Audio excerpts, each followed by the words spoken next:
չկողմնորոշվածների, տատանվողների, տատամսողների, եթե կուզեք պոզնիների կուսակցություն։ Թերևս այսպես կարելի է կոչել ինքզինքը ուժեղ ածականով բրենդավորած կազմակերպությանը հայտնի որպես Ուժեղ Հայաստան կուսակցություն։ Այս նորածիր կուսակցության ակամբախ արատի ուշ կողմնորոշվելու մասին կարելի էր գլխի ընկնել դեռ այն ժամանակ, երբ այն շարժման կարգավիճակ ուներ եւ կրում էր մեր ձևով անունը։ Այդ շարժումը, որը Ռուսաստանի Դաշնությունից Հայաստան գործուղված Սամվել Կարապետյանին կալանավորելու բերումով ի հայտ եկավ եւ իրեն որպես անուն ընտրեց միլիարդատիրոջ արտաբերած հայտնի միտքը մեր ձևով։ Հիշեցնենք, սկզբում իրեն հայտարարել էր ապաքաղաքական շարժում,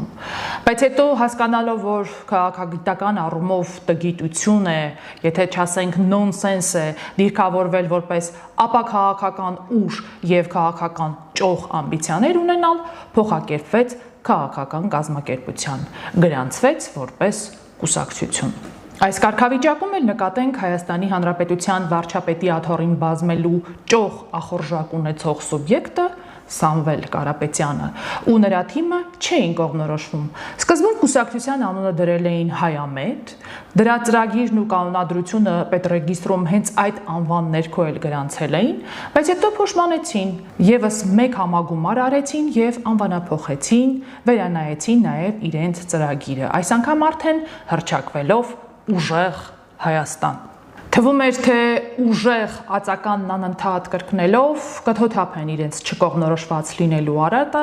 կշտկեն այն, բայց ոչ։ Հետագա զարգացումներն այլ պատկեր հանեցին։ Սկզբում հայտարարեցին, թե նախկին իշխանությունների հետ գործակցությունը բացառվում է,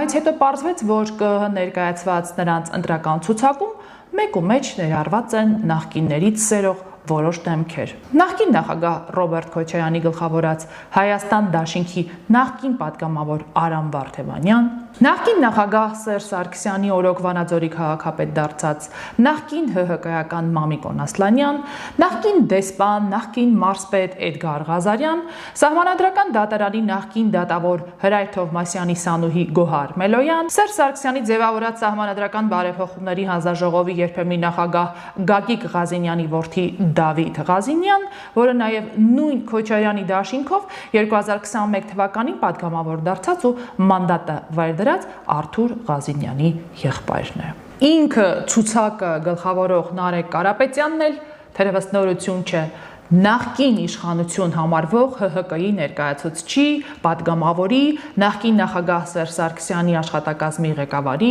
որդին է։ Բա այսքանից հետո էլ ինչ նախկինների հետ կապ չունենք, նախկինների մեր ցուցակում չենք ներգրավելու, չկողմնորոշվածության դասական ցուցիչ։ Հարկ է նկատել, որ մանդատները վերցնելու հարցում էլ պարոնայք եւ տիկնայք ուժեղներն ու ուժեղուհիները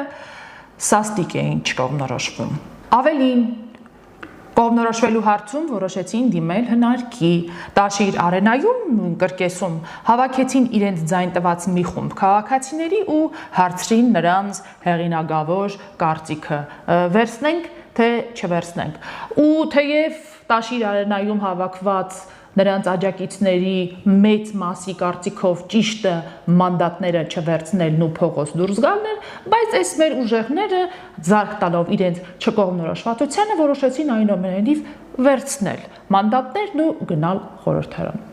Ինչևէ, լավ է, որ գոնե կողմնորոշվեցին, չմնացին այդպես էլ չկողմնորոշված։ Ուշագրավ է, որ ազգային ժողովի 9-րդ գումարման խորհրդարան անցած քաղաքական խմբակցություններից քաղաքացիական պայմանագիրն ու Հայաստան Դաշինքն արդեն հայտնել են, ԿՊ-ն ընտրել է վարչության կողմից, թե ովքեր են լինելու խորհրդարանական պաշտոններում իրենց թեկնածուները։ Քաղաքացիական պայմանագիրը նախորդին ընտրեց ազգային ժողովի մշտական հանձնաժողովների նախագահների թեկնածուներին, դրանից առաջ էլ խմբակցության ղեկավարի, ազգային ժողովի նախագահի եւ փոխնախագահների պաշտոնների թեկնածուներին։ Հայաստան Դաշինքի դեպքում էլ ազգային ժողովում զբաղեցնելիք պաշտոնների մասով ամեն բան հստակ է։ Հայտնի են խմբակցության թե ղեկավարի, թե քարտուղարի պաշտոնի թեկնածուները։ Իսկ այն մեծությամբ առաջին ընդդիմադիր ուժի ուժեղ Հայաստանի դեպքում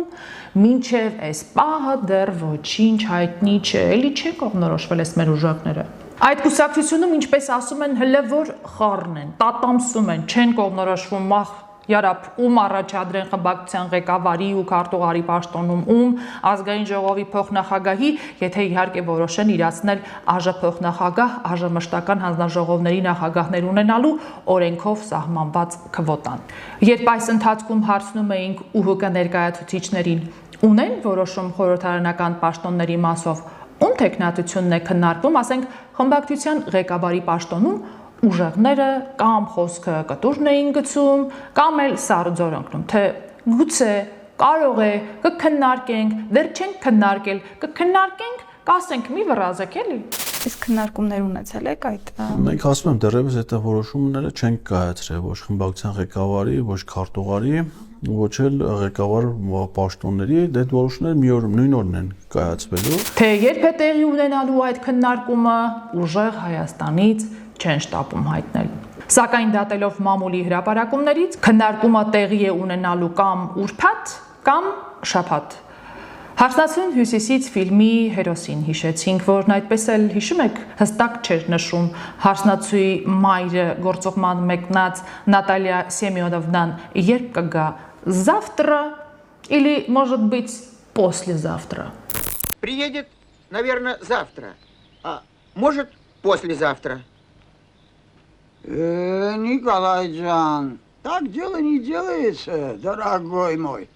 Извините, товарищи, Скажи извините, ему. Роб. Я столько времени терпеливо молчал. Но вы знаете, что по этому поводу французская пословица говорит? Հուսանք մինչև օգոստոսի 2-ը ազգային ժողովի Անդրանիկ նիստիի մեկնարկը ուժեղները խելքի կտան գլխավոր խելոքի առաջնորդությամբ եւ վերջապես կկողմնորոշվեն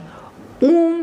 որ պաշտոնին առաջադրել։ Իդեպ մանդատ ստացած ու խորհրդարան գնացած 29 ՈՒՀԿ-ականներից միայն մեկը Արամ Բարթևանյանն է, որ падգամավոր աշխատելու փորձ ունի։ Մնացածը առաջին անգամ են խորհրդարան ոտք դնելու։ Մանդատ ստացածներից ամենաավագը Վանաձորի նախկին քաղաքապետ Մամիկոն Ասլանյանն է, 53 տարեկան։ Հետո էպատաժային Էդգար Ղազարյանն է, 51 տարեկան։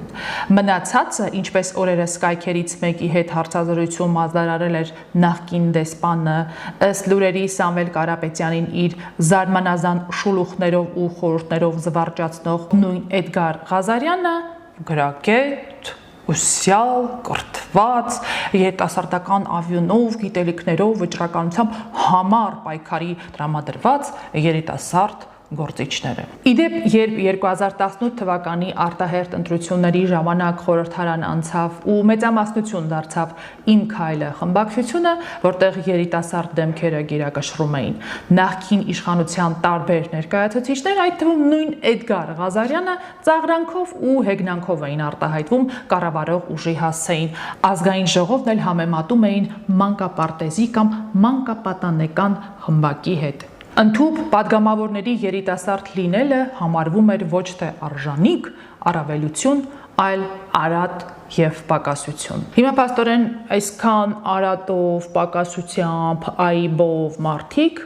մոտավորապես 27 հոգի գալու են ազգային ժողով եւ ուժեղ բրենդի տակ ընդդիմություն են աշխատելու։ Մի դիտարկում էր դեռ նորընտիր ազգային ժողովի նիստերը չմեկնարկած, արդեն իսկ կանխատեսումներ են հնչում, թե ուժեղ Հայաստանով խորհրդարան անցած падգամավորներից ոմանց մոտ խորհրդարանական աշխատանքի ընթացքում հնարավոր է սրվի չկողմնորոշվածության, տատամսելու, պոզնի լինելու սինդրոմը, եւ նրանք բռնեն ու որոշեն, որ վճռականորեն պետք է դուրս գալ խմբակցությունից եւ դառնալ համառ, բայց անկախ падգամավոր։ Սպասենք դեպքերի զարգացմանը։ 29 հոգով խորհրդարան ոտք դրած ուժեղ Հայաստան խմբակցությունից տեսնես մի 2 տարի հետո քանիսն են մնալու այդ նույն խմբակցությունում։ 28-ը, 20-ը, 19-ը, 9-ը, թե 3-ը։ 3 թիվը խորհրդանշական թիվ է ուժեղների համար, հիշում եք, քվեաթերթիկում նրանց թիվը 3-ն էր։ Քաղաքական կուլիսներում խոսում են, թե եթե 5 տարի հետո ուժեղ Հայաստան խմբակցությունում 3 հոգի մնացած լինի, ապա Սամվել Կարապետյանն ու արտաքին նրա հովանավորները պիտի փառք տան Աստծուն։ Փառքը շատ լինի Տեր Աստված, որ ինձ Թաթոսյանց Մաթոսի դուրը ցույց տվեցիր, ով Սուրբ Աստված է։ Սիմոն։ Հավանիր տեսանյութը եւ բաժանորդագրվիր նորությունները բաց չթողնելու համար։